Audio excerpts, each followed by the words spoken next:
What if I told you that one of England's most powerful medieval kings lived every single day, knowing that his deepest secret could destroy not just his reign, but his very life?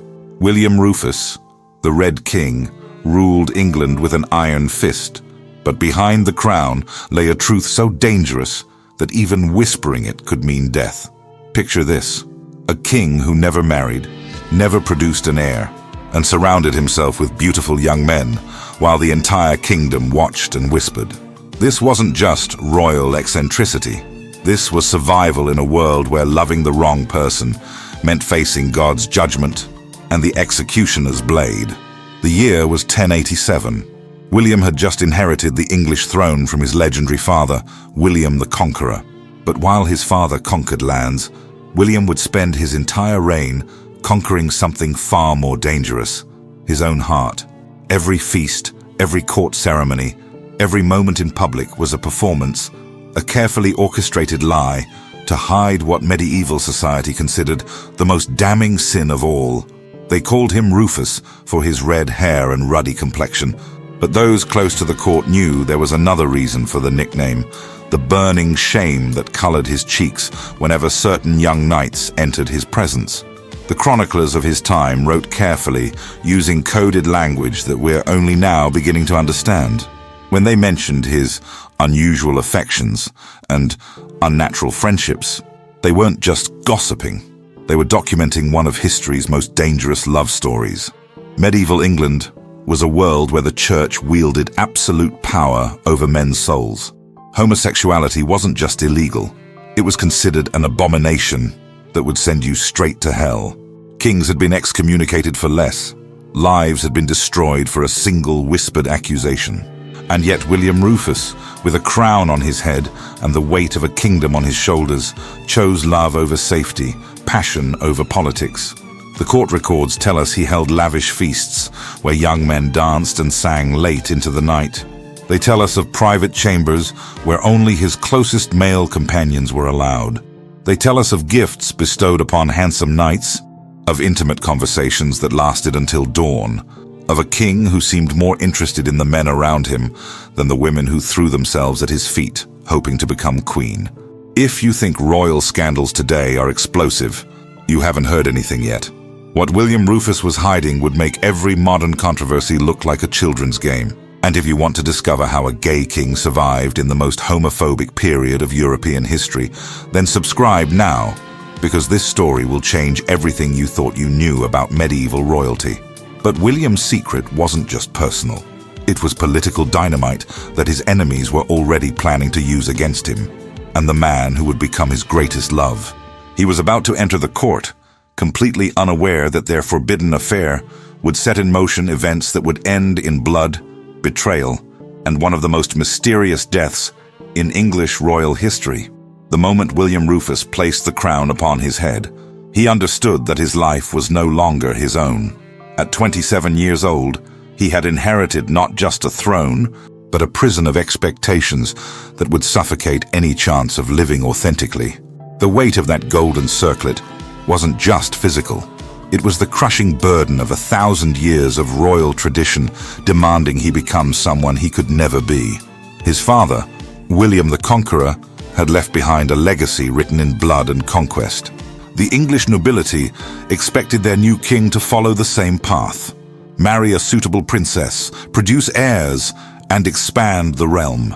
But as William sat in Westminster Abbey during his coronation, feeling the cold metal against his forehead, he knew he was condemning himself to a lifetime of lies. The pressure began immediately. Within weeks of his coronation, marriage proposals flooded in from across Europe. French princesses, German duchesses, Spanish infantas, all eager to share the bed of the King of England. Each proposal felt like a dagger to his heart. How could he explain that the very thought of touching a woman filled him with revulsion? How could he confess that his desires lay elsewhere, in directions that would damn his soul? The court whispers started early.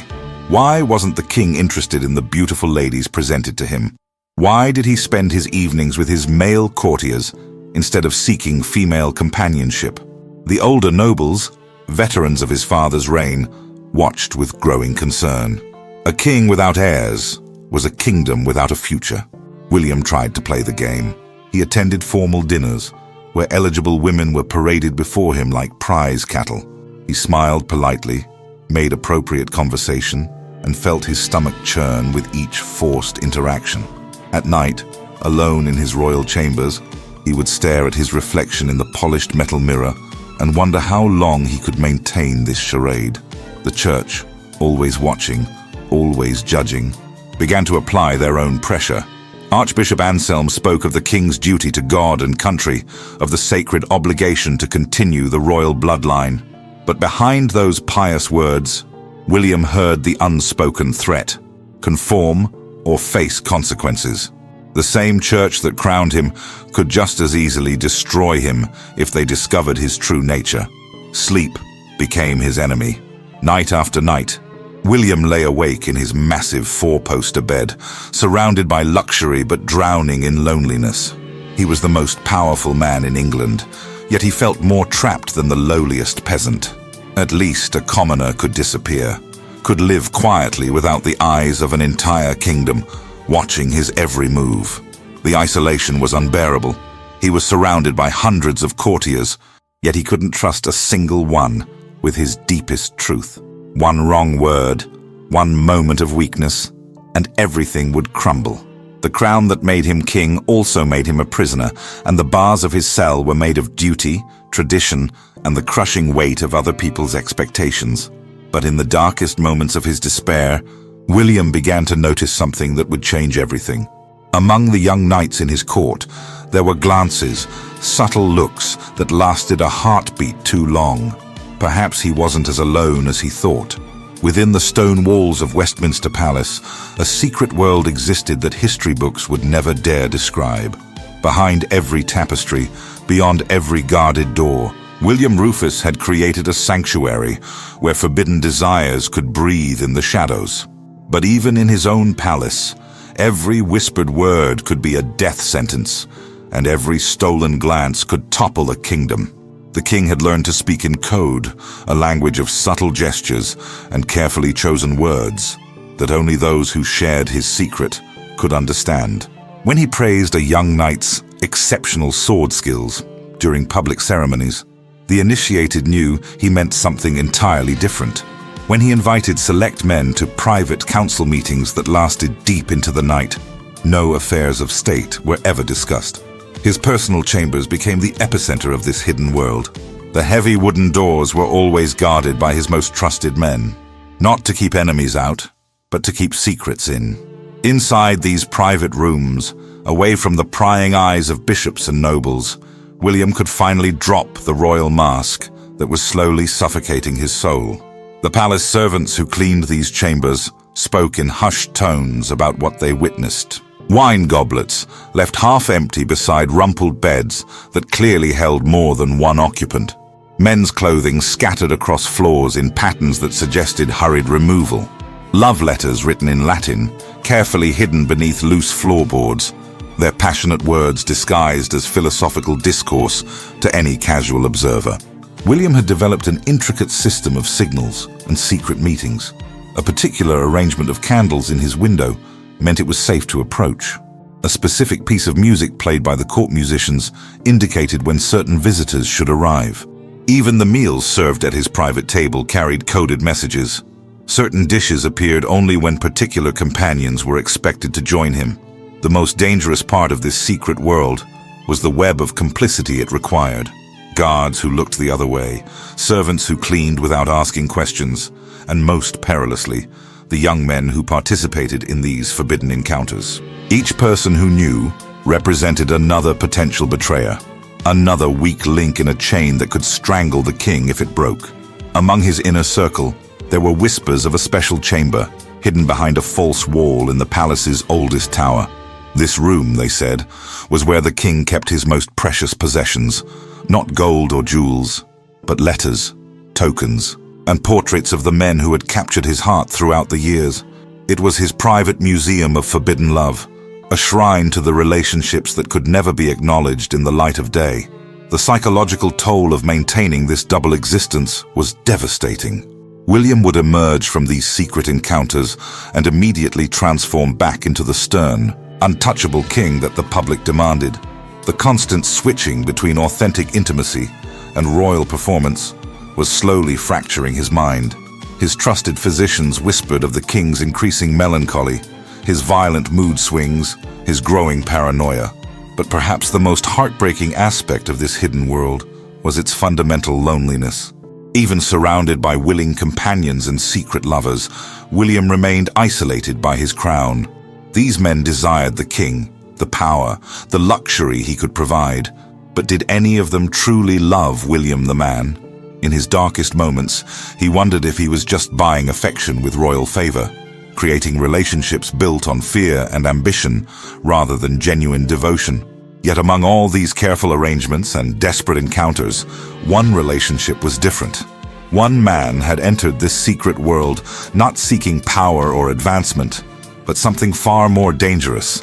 And that connection was about to shatter every careful boundary William had constructed. The men who surrounded King William Rufus weren't chosen for their political wisdom or military prowess. They were selected for something far more personal and infinitely more dangerous. His inner circle was a carefully curated collection of young, handsome nobles who shared the king's most perilous secret. But in a world where trust could kill you, even these closest companions walked a razor's edge between intimacy and betrayal. At the center of this circle stood Ranulph Flambard, a man whose very name would become synonymous with scandal and whispered accusations. Officially, he served as the king's chief minister, handling finances and legal matters. Unofficially, he was something much more complex.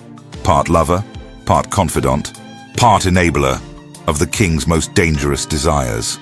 Flambard possessed a sharp mind and an even sharper tongue, but it was his willingness to participate in William's secret world that made him truly indispensable.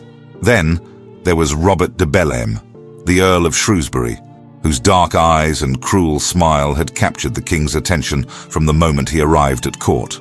Robert was dangerous in every possible way, politically ambitious, morally flexible, and devastatingly beautiful.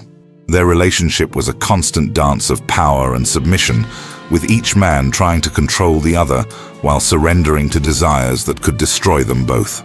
The younger knights formed another layer of this complex web. Men like Walter Tyrrell, who would sit at the king's feet during private feasts, feeding him wine-soaked fruit while minstrels played love songs in languages the common courtiers couldn't understand. These weren't mere friendships. They were passionate affairs, disguised as royal favor. Each relationship a calculated risk that could either elevate these men to unimaginable heights or drag them down to spectacular destruction. What made this circle truly extraordinary was how they protected each other's secrets while simultaneously holding them as weapons. Each man knew enough to destroy any of the others, creating a delicate balance of mutually assured destruction. They shared lovers, exchanged partners, and created a rotating cast of beautiful young men who understood that their discretion was literally worth their lives. The court ceremonies became elaborate performances where these hidden relationships played out in full view of the entire kingdom. When William bestowed lands and titles upon his inner circle, everyone assumed it was standard royal patronage. They had no idea they were witnessing the medieval equivalent of a gay king lavishing gifts upon his lovers. Every public honor was actually a private love letter written in the language of political advancement. Tell me in the comments what part of this story shocks you the most so far. The secret chambers, the coded relationships, or the fact that an entire gay court operated right under the nose of medieval society. But this inner circle harbored its own dangerous dynamics. Jealousy festered like an infected wound beneath the surface of their public camaraderie. When the king showed special favor to one man, the others seethed with resentment. Love affairs ended in bitter hatred, and former lovers became potential informants. The very passion that bound them together also planted the seeds of their eventual destruction. The psychological pressure on these men was immense. They lived double lives even more complex than the king's, navigating between their public roles as noble courtiers and their private roles as royal lovers. Some embraced the danger, thriving on the adrenaline of their forbidden relationships. Others slowly crumbled under the weight of constant deception, turning to drink, developing nervous ailments, or simply disappearing from court without explanation. Most terrifying of all was the unspoken understanding that their protection depended entirely on the king's continued favor. One wrong move, one moment of jealousy taken too far, and William could withdraw his royal protection, leaving any of them vulnerable to accusations that would mean torture, exile, or death. They were all walking on a tightrope over an abyss, and the king held the only safety net. But among all these dangerous relationships, one man was about to join the circle who would change everything. Someone whose arrival would trigger a chain of events that would transform secret passion into deadly political conspiracy. His name was Anselm de Gournay, and the moment he walked into William's court, everything changed. He wasn't the most powerful noble or the most politically connected, but he possessed something that made the king's carefully constructed world tremble. A beauty so devastating and a spirit so genuine that William Rufus fell harder than any conquered kingdom had ever fallen to his father's sword. Anselm arrived as part of a diplomatic mission from Normandy, barely 22 years old. With golden hair that caught the torchlight and eyes the color of winter storms. He was supposed to stay for 2 weeks. Those 2 weeks became 2 months, then a permanent position at court, then something that would consume the king's very soul. This wasn't just another court liaison or political arrangement. This was the kind of love that poets wrote about and that kings died for. The affair began with stolen glances across the Great Hall during formal dinners. William would pretend to listen to ambassadors and bishops while his attention was completely captured by the young Norman's laugh, his graceful movements, the way candlelight played across his features. Anselm, for his part, seemed genuinely unaware of the effect he was having on the most powerful man in England. Their first private meeting was arranged under the pretense of discussing Norman customs and French poetry. William dismissed his guards, claiming he needed to practice his French for upcoming diplomatic negotiations. But when Anselm entered the king's private study that evening, neither man was thinking about politics or language lessons. The tension that had been building between them for weeks finally erupted into a passionate encounter that left both of them forever changed. Unlike William's previous relationships, this affair transcended physical desire and political convenience. Anselm brought out a tenderness in the king that no one had ever seen. When they were alone together, the Red King, feared across Europe for his ruthlessness and temper, became vulnerable, almost childlike in his need for affection and acceptance. He would rest his head in Anselm's lap while the young Norman read to him from books of courtly love, their fingers intertwined like lovers in some impossible fairy tale. The danger of their relationship was intoxicating and terrifying in equal measure. They met in the abandoned tower rooms at midnight, made love in the royal gardens under starlight, and spent entire nights talking about everything except the reality of their impossible situation. Anselm would trace the scars on William's body from old battles, while the king confessed fears and dreams he had never shared with another living soul. But this perfect love existed in an imperfect world. Every moment they spent together was stolen time, borrowed against a future that seemed increasingly uncertain. William began taking dangerous risks, dismissing guards who asked too many questions, staying away from public ceremonies to spend more time with his beloved. The court started to notice the king's distraction, his increasing moodiness when separated from his young Norman companion. Anselm, despite his genuine feelings for William, began to understand the true cost of loving a king. He watched as former favorites fell from grace, as men who had once shared the king's bed were suddenly exiled or worse. The realization that his own position depended entirely on William's continued passion filled him with a terror that he tried desperately to hide. Love had become a death sentence waiting to be carried out. Their breaking point came when jealousy overwhelmed royal discretion. When other courtiers paid attention to Anselm, William's rage would be terrifying to witness. The king who had conquered rebellions and defeated armies broke down completely, begging his lover not to abandon him, promising anything if Anselm would just stay. But their perfect, impossible love had attracted the attention of people who saw opportunity in the king's vulnerability. Someone had been watching, documenting, collecting evidence of their affair. and that someone was about to use William's greatest love as the weapon to destroy him. In the shadows of every cathedral, behind every altar, within every monastery, the church was watching. And what they saw when they looked at King William Rufus filled them with a righteous fury that would shake the very foundations of his reign. The medieval church didn't just disapprove of homosexuality, they considered it a crime against God himself, punishable by eternal damnation and earthly destruction. Archbishop Anselm of Canterbury was the king's most dangerous enemy, though he disguised his hatred behind pious words and holy rituals. This wasn't the same Anselm as the king's lover. This was a man whose very name represented everything that threatened William's secret world. The archbishop had been collecting whispered confessions from palace servants, documenting strange behaviors, and building a case that could topple the throne itself. The church possessed weapons far more terrifying than any army. They could declare a king unfit to rule, excommunicate him from the faith, and release his subjects from their oaths of loyalty. But Archbishop Anselm was playing a more subtle game. He began delivering sermons about the sins of Sodom and Gomorrah, speaking of kings who had fallen from grace due to their unnatural desires. Every Sunday, from pulpits across England, priests repeated these messages, planting seeds of suspicion in the minds of William's subjects. The psychological warfare was devastating.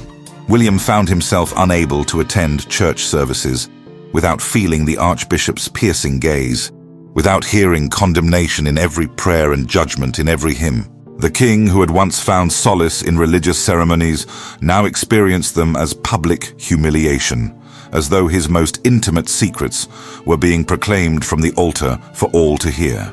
But the church's greatest weapon was confession.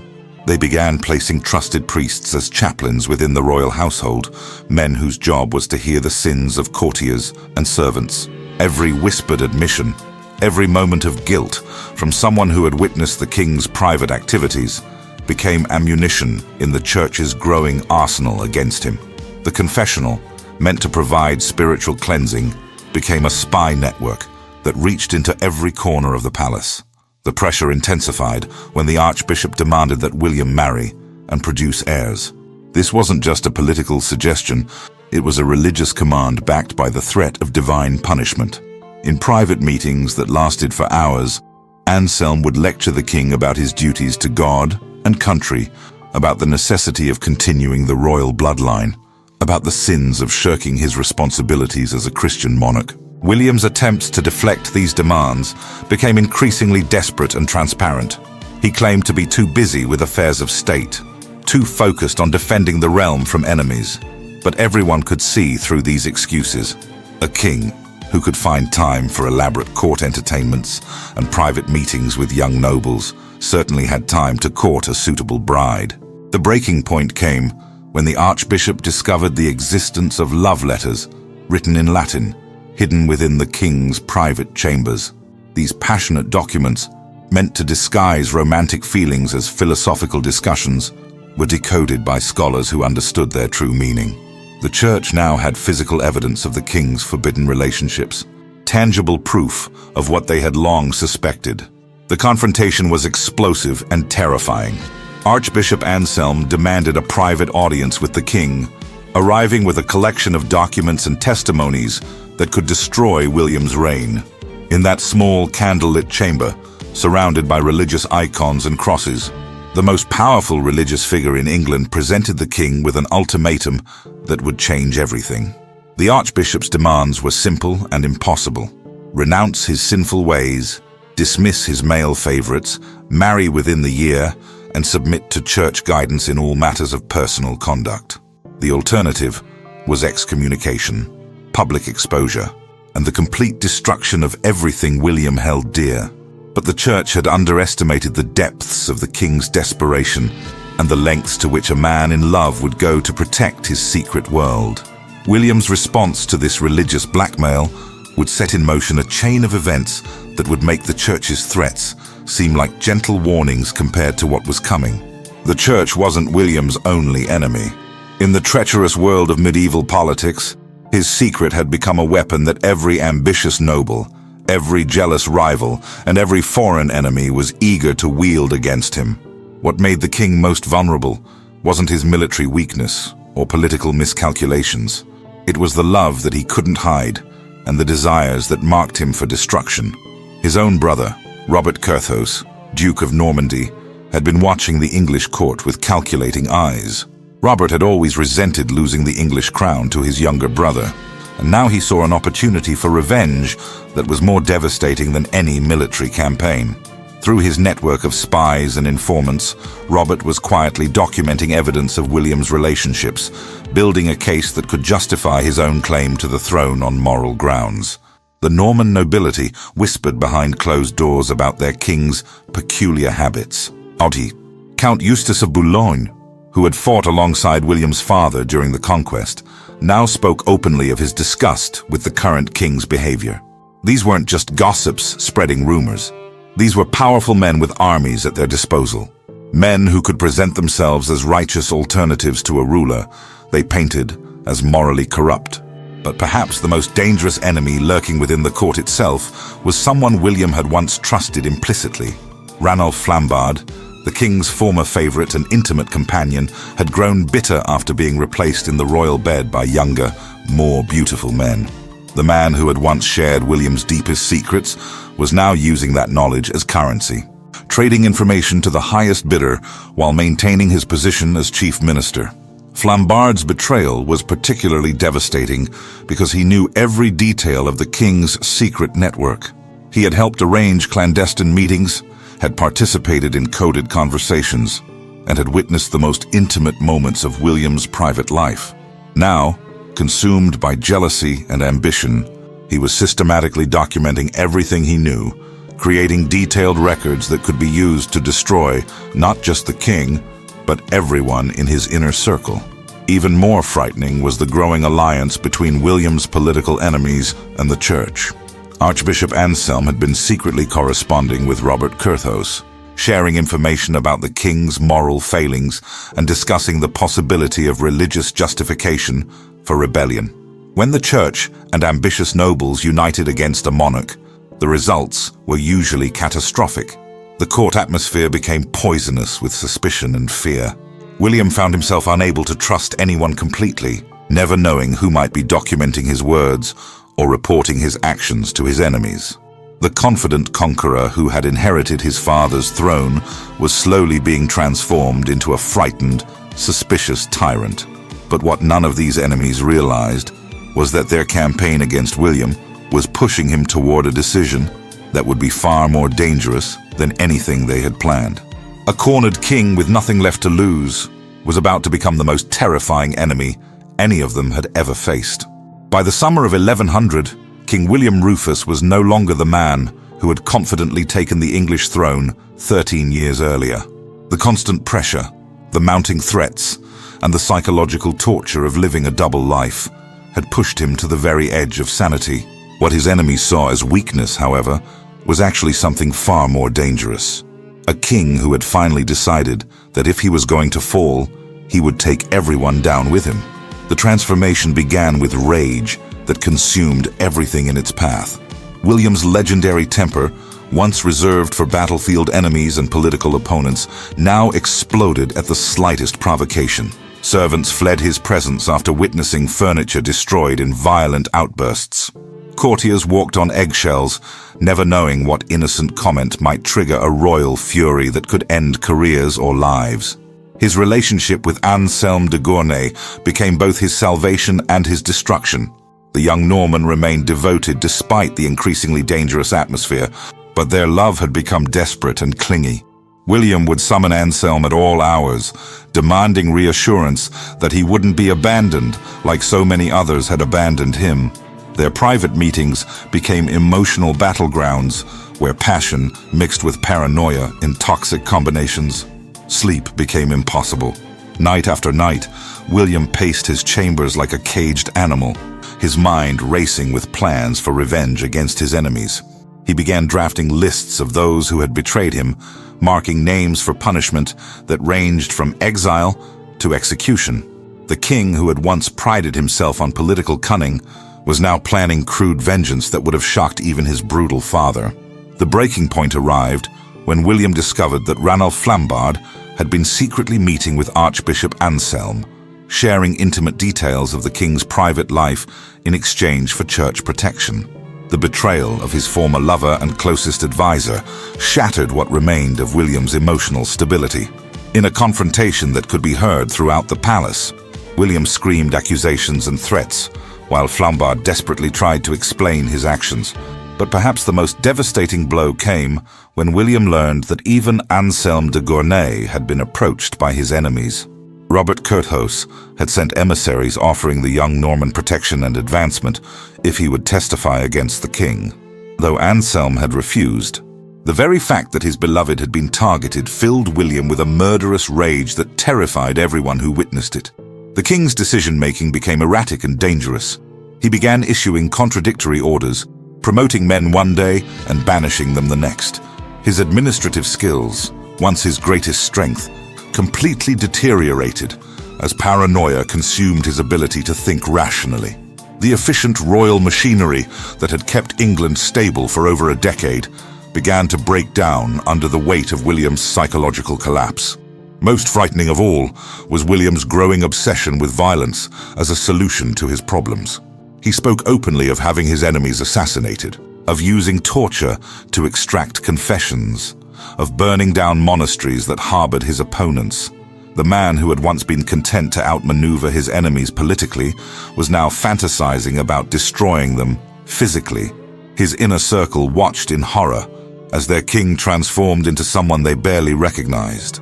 The charming, intelligent ruler who had attracted their loyalty was disappearing, replaced by a volatile tyrant whose unpredictability made him more dangerous than any external enemy.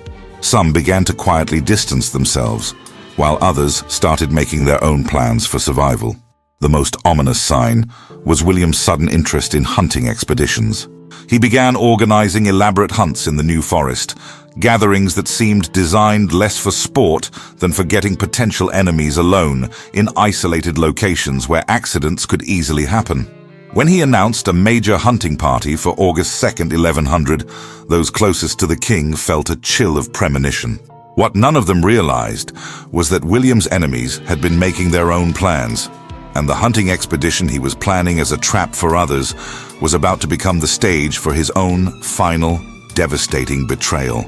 August 2nd, 1100.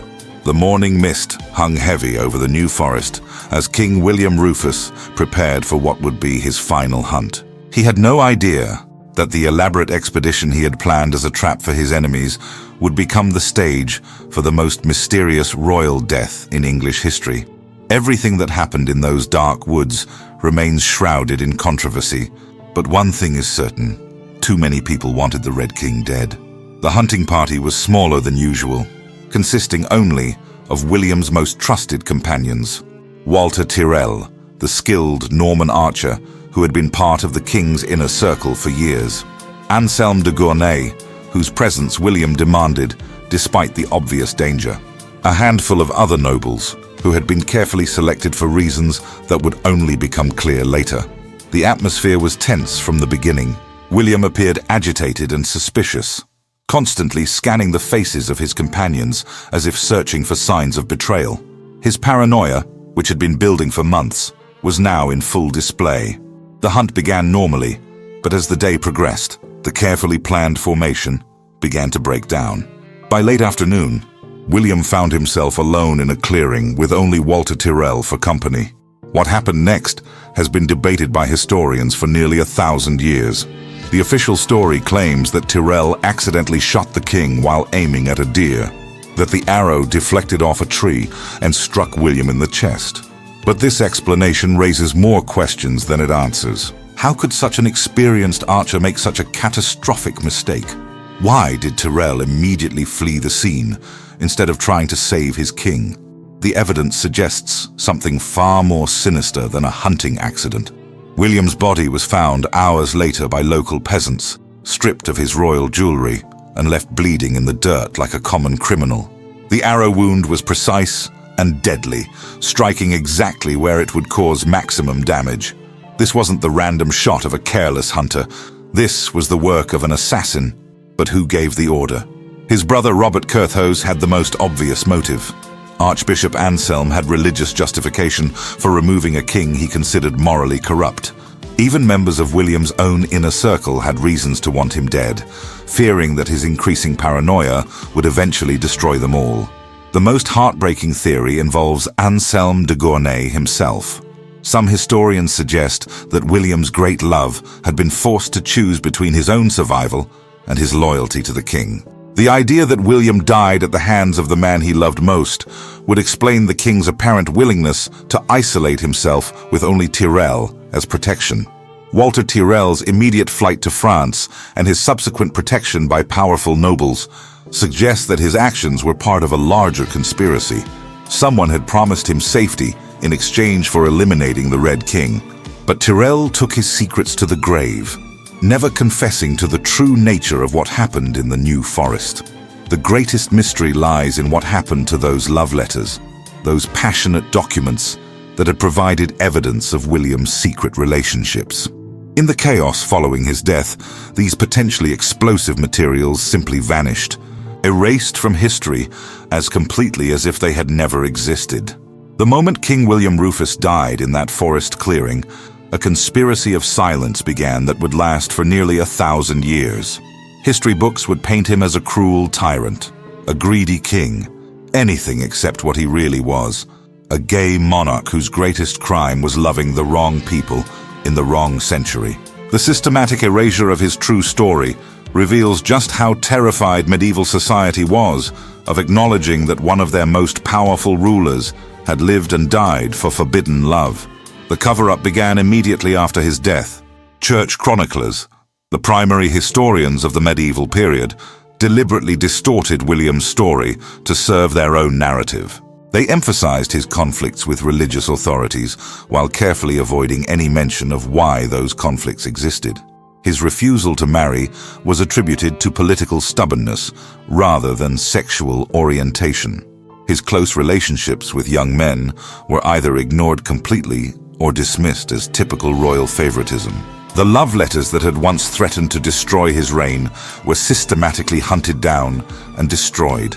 Anselm de Gournay, if he survived the conspiracy that killed William, would have taken those precious documents and burned them to protect both his own life and the memory of their love. The passionate correspondence that revealed the human heart behind the royal crown was reduced to ash, erasing forever the most intimate evidence of their relationship. But perhaps the most tragic aspect of this historical erasure was how it robbed William of his humanity. The man who had struggled with impossible choices, who had risked everything for love, who had suffered psychological torture to protect those he cared about. This complex, vulnerable human being was replaced in history books by a one-dimensional villain. His real story, with all its passion and pain, was deemed too dangerous to remember. Modern historians are finally beginning to piece together the truth from surviving fragments and coded references. We now understand that William's strange behavior had a clear explanation. That his political conflicts were often rooted in personal persecution, that his psychological deterioration was the result of unbearable pressure rather than inherent cruelty. The evidence was always there, hidden in plain sight, waiting for a generation brave enough to read between the lines. The most powerful evidence comes from what's missing rather than what's recorded. The complete absence of any romantic relationships with women despite enormous pressure to marry. The careful language used by chroniclers when describing his male friendships. The suspicious gaps in court records during periods when his personal relationships were most intense. Silence, in medieval chronicles, often speaks louder than words. What makes William's story particularly heartbreaking is how alone he was in his struggle. There were no support systems for gay royalty, no precedent for how to navigate love and duty when they conflicted so dramatically. He had to invent his own survival strategies, create his own secret networks, and ultimately face his enemies without any hope that future generations would understand or sympathize with his choices. Yet his legacy extends far beyond his personal tragedy. William Rufus proved that even in the most oppressive circumstances, love finds a way to exist. His relationships, however brief and dangerous, represent moments of authentic human connection in an age that denied such connections were possible. He chose love over safety, passion over politics, authenticity over survival, and in doing so, he became one of history's most unlikely heroes. Today, as we continue to fight for acceptance and equality, William's story reminds us that LGBTQ+ people have always existed, have always loved, and have always found ways to be true to themselves, even when the world demanded otherwise. His courage in the face of impossible odds deserves to be remembered not as scandal, but as inspiration. If this story has moved you, if it's changed how you see both medieval history and the ongoing struggle for LGBTQ+ rights, then please subscribe and share this video. William Rufus lived and died in silence, but his story doesn't have to remain buried.